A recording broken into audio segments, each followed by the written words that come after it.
శ్రీమాత్రే నమః. అందరికీ నమస్కారం అండి.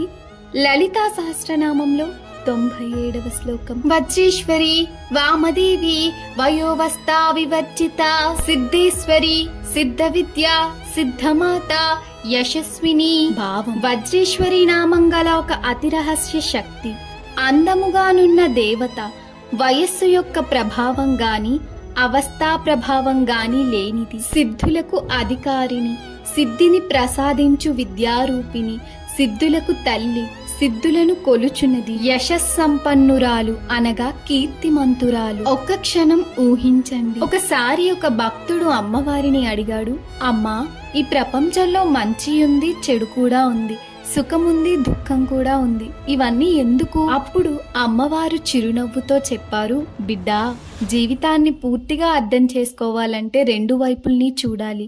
అందుకే ఆమె వజ్రేశ్వరి, అంటే వజ్రంలా అచంచలమైన శక్తి. వామదేవి సౌమ్యత, కరుణకు ప్రతిరూపం.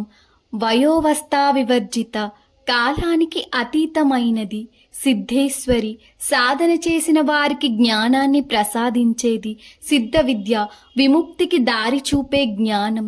సిద్ధమాత ఆధ్యాత్మిక మార్గంలో నడిపించే వారందరికీ తల్లి. యశస్విని నిజమైన కీర్తిని ప్రసాదించేది. అప్పుడు ఆ భక్తుడు గ్రహించాడు, జీవితంలో బలం కూడా కావాలి, కరుణ కూడా కావాలి, జ్ఞానం కూడా కావాలి, వినయం కూడా కావాలి. ఈ రెండింటి సమతుల్యతే సంపూర్ణ జీవితం.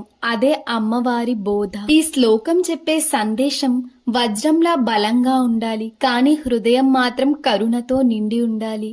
శ్రీమాత్రే నమః.